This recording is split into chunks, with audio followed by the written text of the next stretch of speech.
began telling the audience what the discussion would entail and laying down ground rules for the conversation. Then panelists from different demographics introduced themselves and spoke about their thoughts.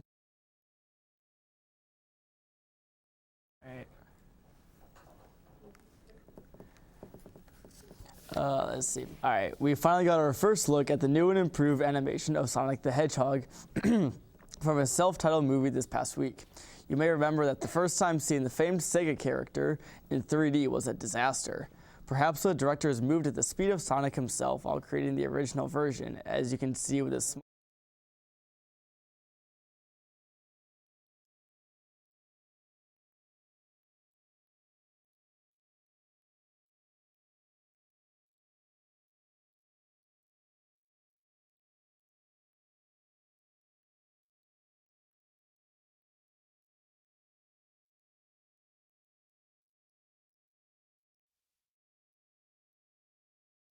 Oh boy.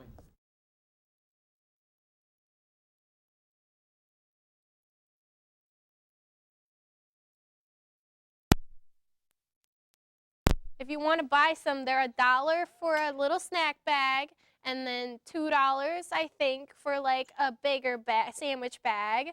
So like that all goes to my philanthropy. All right, cool.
cities look downright tolerant. And they're mean. A lot of people in Boston are mean. You get a lot of clam chowder. You get a lot of clams and things like that. Because of the sea. Oh. So Charlie always orders that when I have taken out to dinner. He orders calamari. He hands me the plate. Yeah, I'm not eating that. No, the only time I was at a conference in New Orleans and we went to eat and I got the chicken Caesar salad, but if I wanted to for $3 extra, I could have substituted the chicken for alligator, but I opted not to do that. Then I just had the chicken. See, it's fair. If it would taste like chicken, I'm like, then I'll eat the chicken. Oof. Something about it in my mind just messes with me. 2 minutes is what I got. Well, we might not be going till like 6:15. Oh, we're not going to 6:15? Yeah, it was just fine. I'm not sure this makes sense with the time, but no, the show starts at 6.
We have to be in the ready.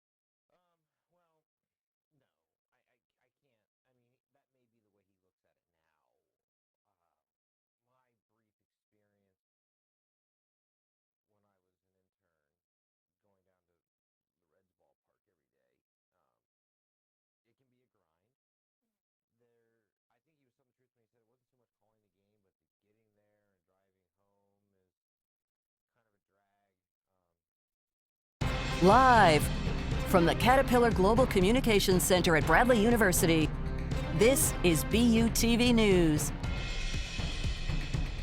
Good evening and welcome to BUTV News. I'm Larry Larson. And I'm Adnan Gutierrez. Let's take a look at the news. Last Thursday, Alpha Kappa Alpha hosted a serious matter discussion on derogatory terms. The event began by telling the audience what the discussion would entail and laying down ground rules for the conversation. Then, panelists from different demographics introduced themselves and spoke about their thoughts on derogatory terms.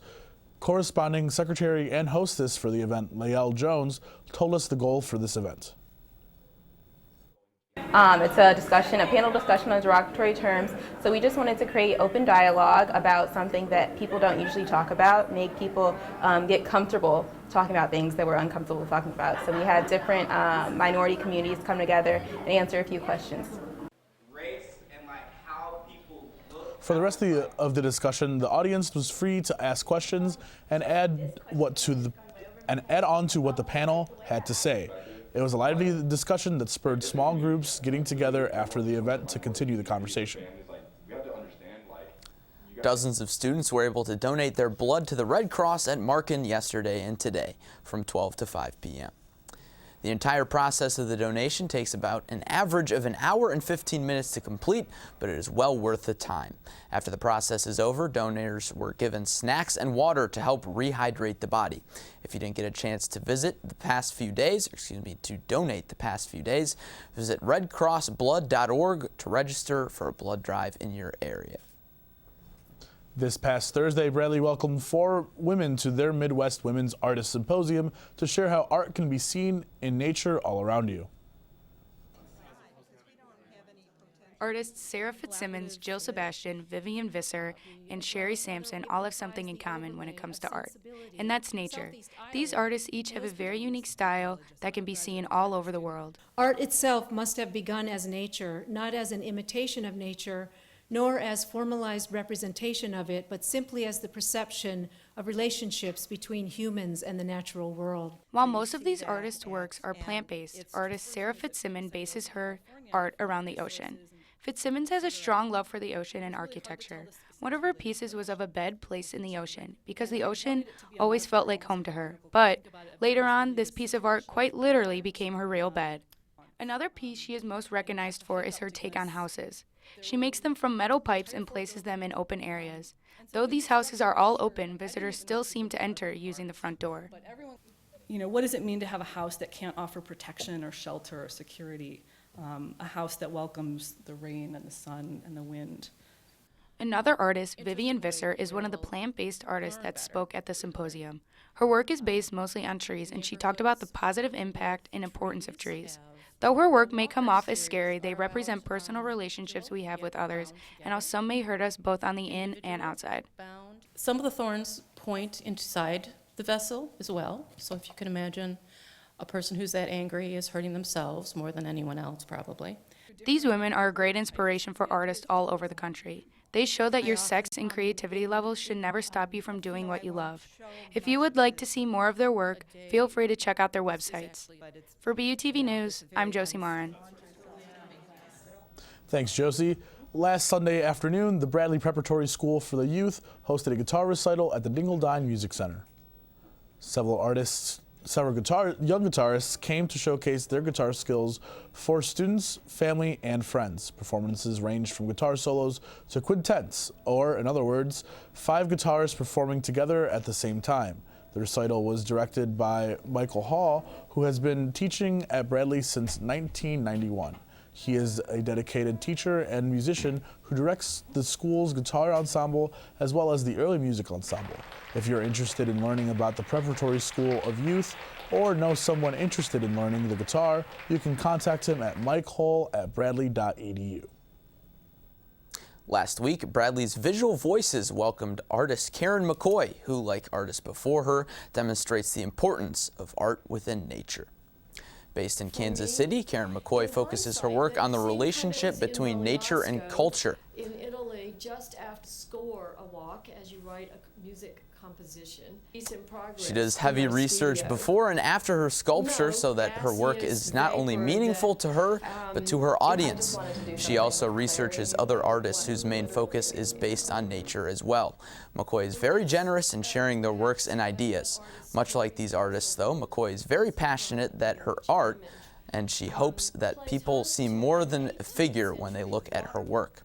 If you are interested in McCoy's or other featured artists' works, they can be seen in the Heuser Art Building here on campus from now until December 20th. This November cold streak is breaking records. Will Mother Nature keep breaking records, or will we start to see some warmer weather? BUTV's Nicole Pfaff is coming up with your weekly weather update after the break.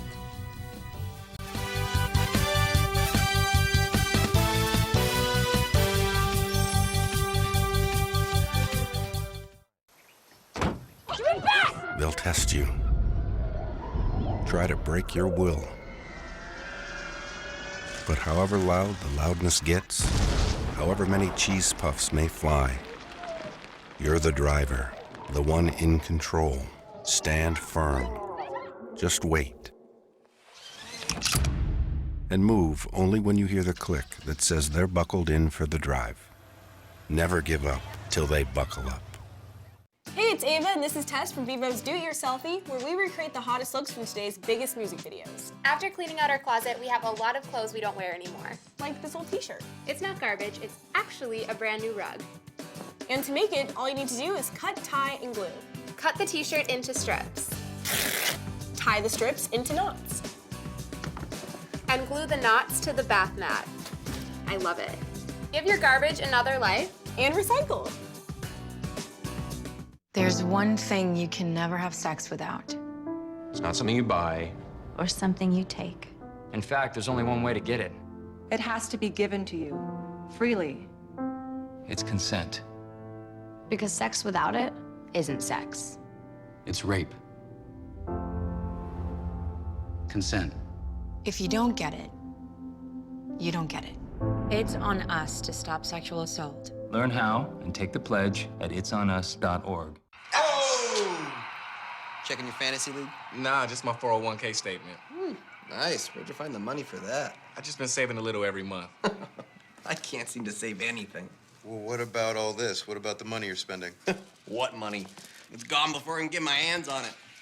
I got a pizza for a Todd. Hey, can somebody spot me?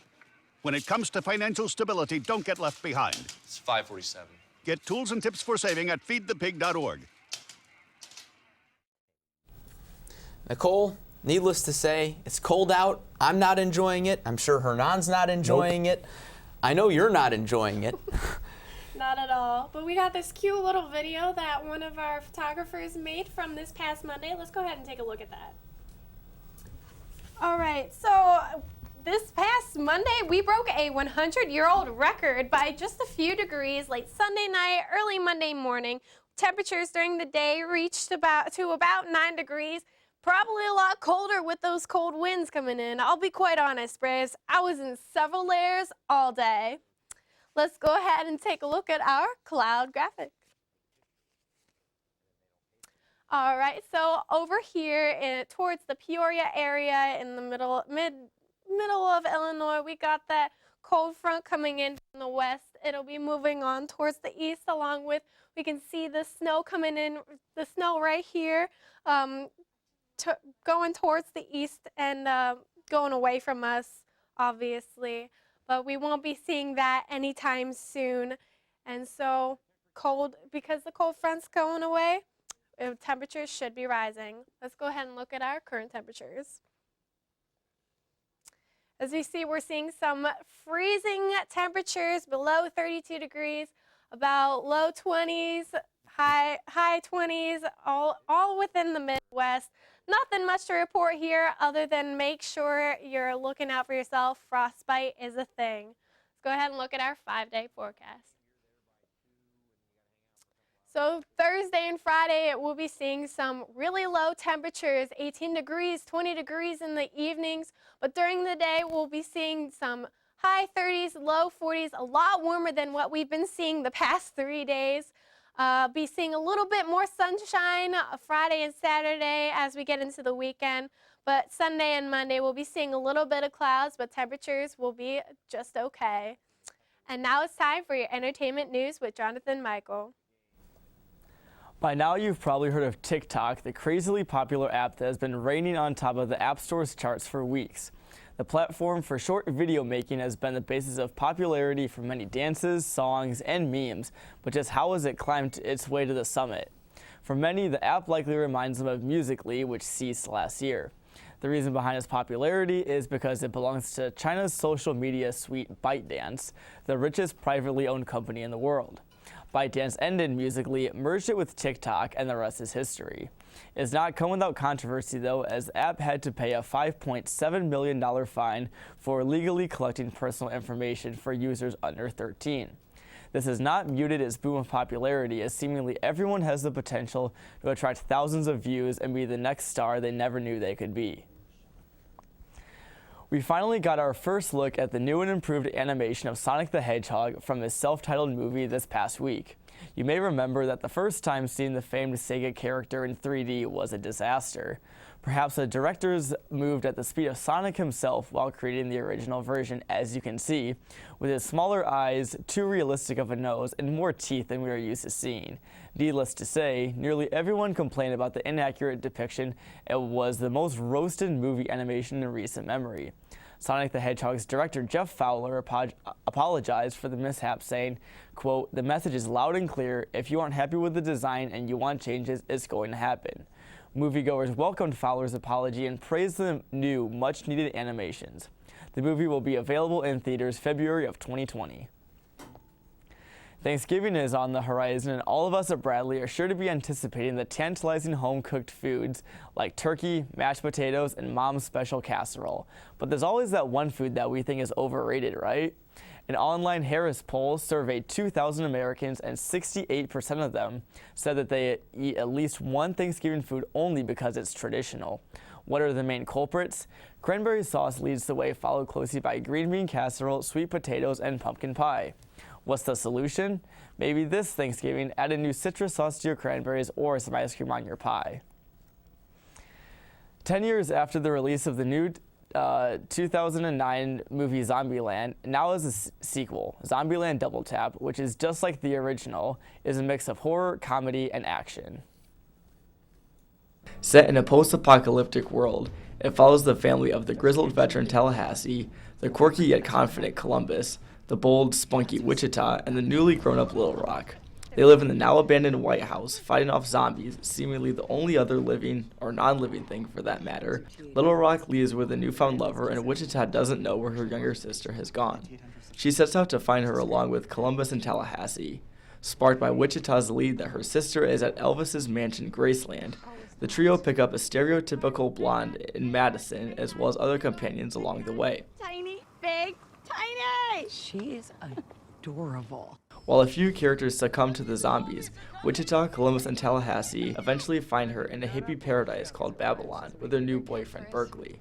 The three train the pacifists of the colony to fight against the zombies, and with a little unexpected help, they all live through an overwhelming zombie attack. The plot was fairly thin and predictable at most points, and some of the characters were stereotypical. However, there is humor throughout the length of the movie, although very crass, so check twice before watching it with your family.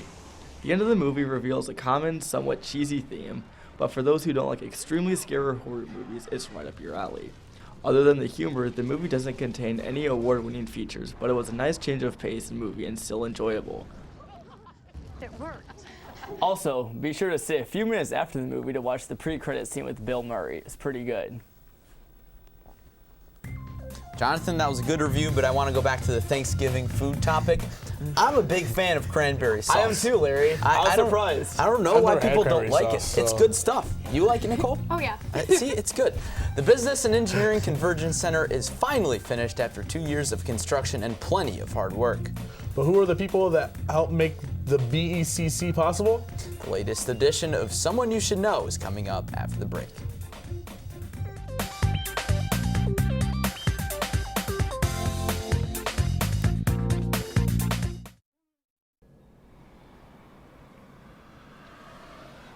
Oh my goodness, that was the best party of the year. I know, right?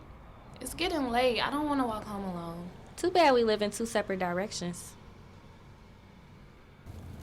See you tomorrow. Bye. Hey, I just wanted to call you so I don't have to walk home alone. It's so creepy out here.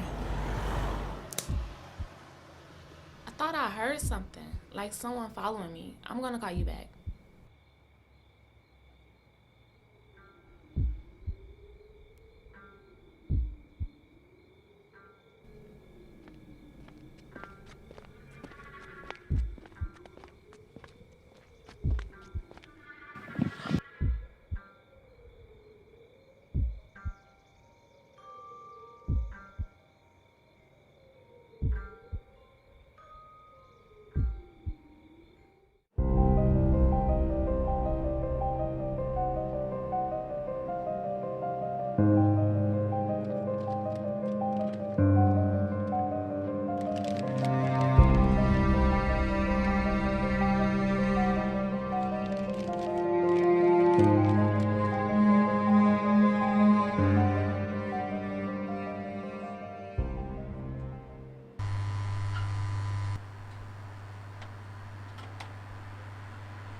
Sorry.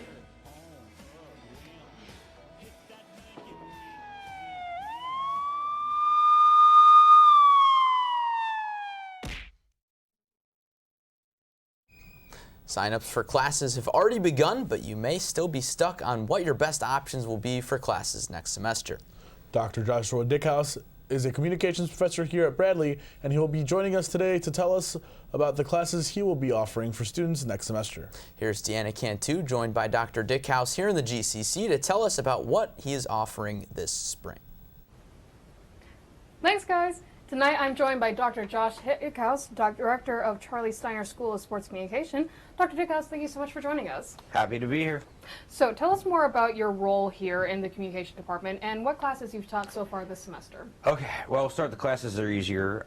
This semester I'm teaching the COM 101 Introduction or Survey of Communication course, which is the introductory course for all COM majors. I'm teaching COM 330, which is the Law and Ethics class, the COM Law and Ethics class, and COM 400, which is Communication Research. My role here is to be the director, as you said, of the Charlie Steiner School of Sports Communication, to teach general communication courses and sports comm related courses. Now in the spring of 2020, you'll be teaching COM 160, Sports Media and Society. Could you give us a brief description of what that course entails? I can. That is the foundational course for all sports communication majors. In that, we get introduced to sports comm theory. We cover the various aspects of the sports industry, like the scope, how much money they make, the business side of sports, religion, politics, gender, crises in sports, sports communication, and gaming in sports communication, which would include gambling, video games, and fantasy sports. Moving on to COM 400, Communications Research, how is that class different from your 100 level courses? It's harder. Really? The simple answer is it's harder. That doesn't make sense. Communication research, just like the COM theory course, which is the precursor to COM 400, are your foundational courses for graduate school. And roughly 40% of our students are pursuing at least a master's degree at some point. And you cannot get away with going to graduate school and not taking theory and research methods, which communication research is essentially research methods. Right. And given the way I do my research, it's 3/4 quantitative course, 1/4 qualitative, the way I handle it. But it gives our students a leg up, those that want to go to graduate school or that end up doing research-based careers. All right, and that's all the time we have here today. I want to thank Dr. Hickhouse so much for joining us at the last minute. I'm Deanna Cantu on BUTV News, live here from the Caterpillar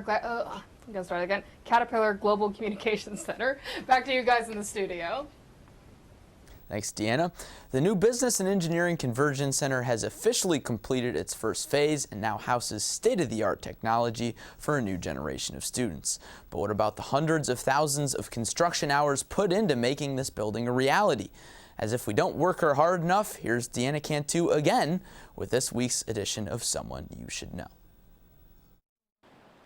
The November 1st dedication ceremony was the first time many students saw the Business and Engineering Convergence Center's 200 offices, 46 specialized labs, 28 classrooms, and 8 computer labs. Yet, none of this grandeur would be possible without all the construction laborers who have been working tirelessly on the project since 2017. Like William Fridge, a concrete pump operator from the Peoria charter of the International Union of Operating Engineers.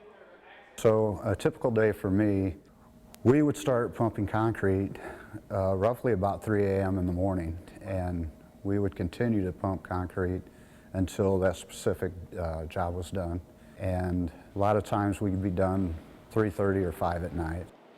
William, or as his friends call him, Bill, studied business management at Illinois Central College before joining River City Construction, where he worked as a field coordinator for 15 years. I think one of my favorite jobs that I did for River City Construction was the building of the ballpark downtown for the Peoria Chiefs. We spent a lot of time, poured a lot of concrete. I just felt like it was a historical building, and to be a part of building that was pretty special. In the spring of 2009, Bill turned his talents to local politics and ran for Elmwood School District's Board of Education, where he now serves as the board's secretary. Of all the positive impacts Bill's had on the community, his construction background came in handy when Elmwood decided to do their own renovations, just like Bradley's Convergence Center. That kind of hits home for me. I really love being a part of this school board. Being a part of this graduating class coming up, I've got to see them go from kindergarten to seniors in high school, you know, and it's pretty special to see my 2 kids graduate from here. Like many fathers, Bill's proudest accomplishment was getting to raise a wonderful family, from commencement ceremonies to walking his daughters down the aisle. to be honest with you. I was blessed with 3 wonderful daughters, and so life's been pretty easy for me. You know, construction has its challenges too, but you just take the challenge that comes in front of you and you just try to persevere the best you can do. While the new Convergence Center is impressive, it's also nice to reflect on how every step and every beam could not be possible without someone like Bill Fritsch. Reporting for BUTV News, I'm Deanna Cantu. Thank you, Deanna. Last Friday night, Lydia's Lounge once again hosted a music event, this time Fall Fest. It was a night of great music for a great cause. Here's Nate Martin with more. Last week's Fall Fest saw a variety of different acts perform at Lydia's Lounge, 3 EDM acts and 2 traditional rock bands. The show was put together by music and entertainment industry students with help from Greek Life getting donations. Tonight we had a bunch of artists and bands playing to support philanthropy for Greek Life, and also put on by the MEI majors at Bradley to showcase their booking skills. Tickets were $5, and the proceeds from the event went to benefit charities like Easter Seals, Feeding America, the Red Cross, and the USO. The opening act was Trail's End, an EDM artist and DJ. Next came Tyronic, who mixed the style of EDM and rap music. Then came Not Found, the final EDM artist of the night. The music shifted gears with a more slow-paced acoustic performance from David Rivera del Tigre. Finally, the night was closed out by Cloverleaf. The punk rock band went all out for the crowd.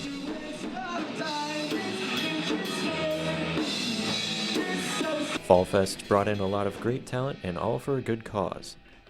Your next chance to see live music on the Hilltop is at Music Matchup this Friday, November 19th, 5 p.m. at the Markin Center during Late Night BU. For BUTV News, I'm Nate Martin. Despite the cold, Bradley sports are still going strong.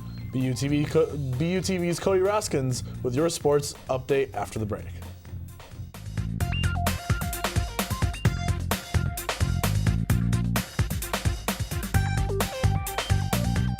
Bye-bye. Hi. Hoping for a crisp breeze to help keep you alert. Oh, he took a sip of water too. That'll probably help. You were probably gonna turn down the radio too, so you could focus, right? Probably okay isn't okay. Right? If you see a warning sign, stop and call a cab, a car, or a friend. I think the water line is what really drove it home. I blew on him. Listen, I realize that I'm not perfect, but it all really started to change because you judge me for having a problem. No one is going to know that I need help. I need help. I know that no one is going to judge me for having a problem. I realize that I'm not perfect, but it all really started to change because you listen.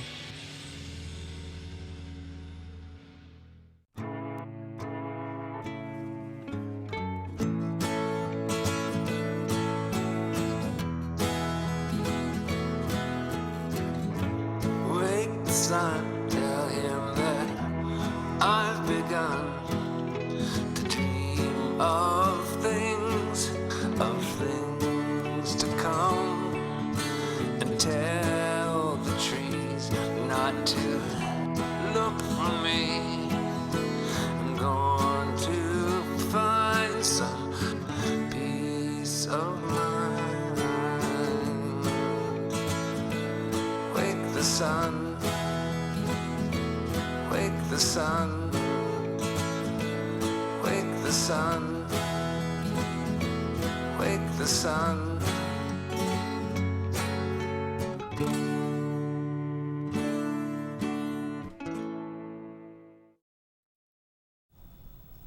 So, Cody, basketball started this weekend, and I know there's some hot news going around the Missouri Valley. What else is on store for us today?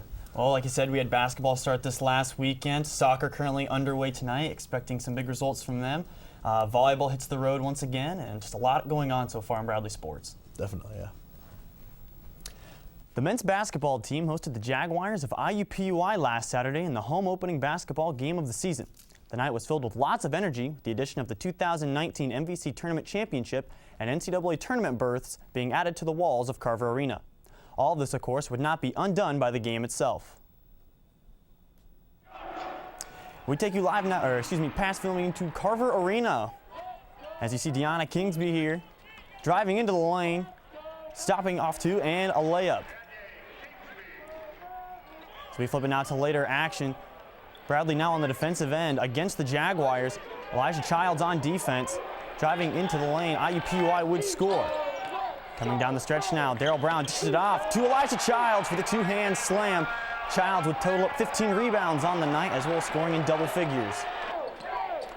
Now on the offensive end once again, Danya Kingsby for three, who would also tally double figures for the Braves. Bradley would go on to win this game by double digits. The Braves' next action has them set up on a collision course against the UIC Flames in Carver Arena.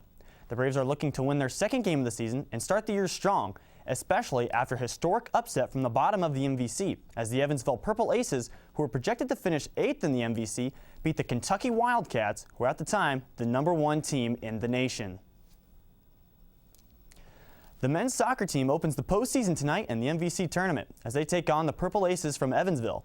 The Braves closed out the regular season with a victory against Evansville to put them up in a position to take the second spot in the conference. Bradley opens the tournament as the #3 seed and looking to accomplish something that's never been done for in program history, beating the same team 3 times in one season. Led by Garrett Wintermeyer, the Braves are still the only team in the MVC to boast more than 2 MVC tournament titles. Finally, we go to women's volleyball. The women's volleyball team hit the road to Cedar Falls to take on the league-leading Northern Iowa Panthers. Fresh off a home sweep of the Drake Bulldogs, the Braves were sitting in sole possession of 3rd in the MVC. The Braves would get massive efforts from all over the court as Rachel Pronger had the team-leading 17 kills and Rhianne Bergman had 6 blocks. The Braves would take the first and third sets while dropping the seconds and a crucial 4th set. The Braves would then go on to a 5th set and drop it 15-11. The Braves' next test is a road trip to second place Loyola of Chicago. So, Cody, we got some news. Bradley did end up winning that game 2-0, almost an exact clone of Saturday's game. Garrett got a PK and 89th minute goal. So once again, I guess you heard it here. Bradley moving on once again in the MVC tournament. We'll see who we take on next. Yep. Need ideas of what to do this weekend?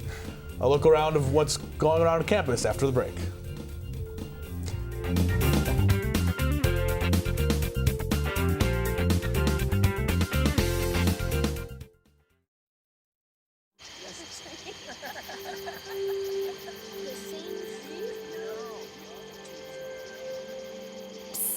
They're coming. Places, everybody. Light check. 1, 2, 1, 2. Everything looks good on our end. And lights. Come alive with the forest. Visit discovertheforest.org to find a forest near you. They said a bottle was just a bottle.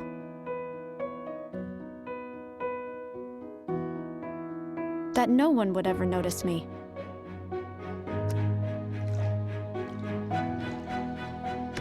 But I knew I could be more.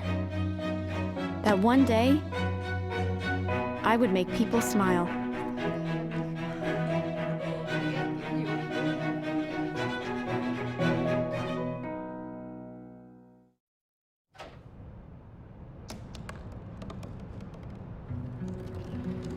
They said I couldn't dream. Called me a piece of trash and swore that's all I'd ever be.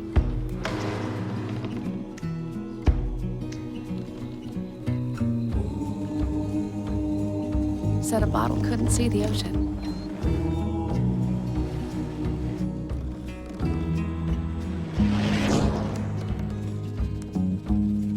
Give up. Go back to the dumpster. But I didn't listen. I made my way.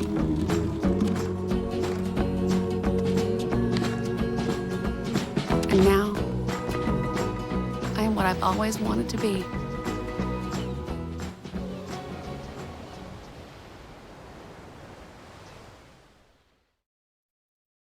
Let's take a look at what's happening around campus this week. Brave Sounds is having their final open mic night of the semester today in Lydia's Lounge, starting at 8 and ending when there are no performances left.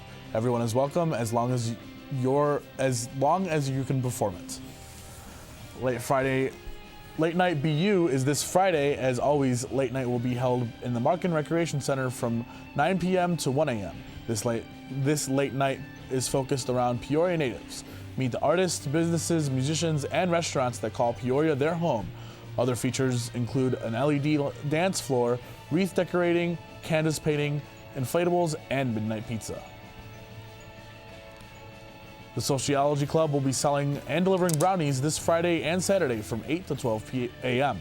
Pre-orders are currently being accepted through Venmo. Packages are 1 for $2, 3 for $5, 5 for $7, and the deluxe package is 10 for $10.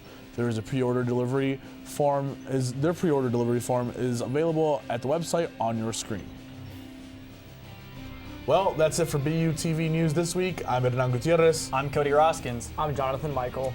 I'm Nicole Pfaff. And I'm Larry Larson. We leave you tonight with a performance from Reggie Rappis. Have a great evening.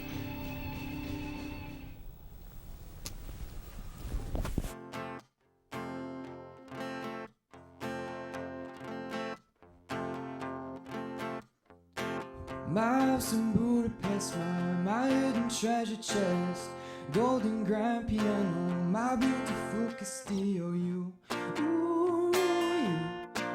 I leave it all. My acres of land I've achieved. It may be hard for you to stop and believe, but for you,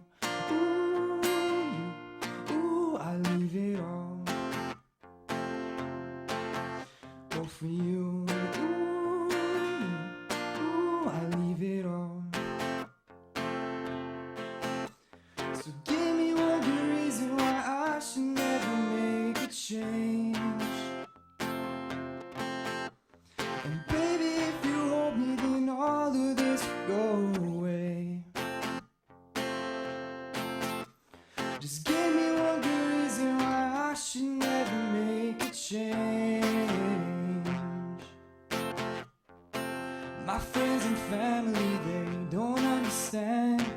They feel they lose so much if you take my hand, but for you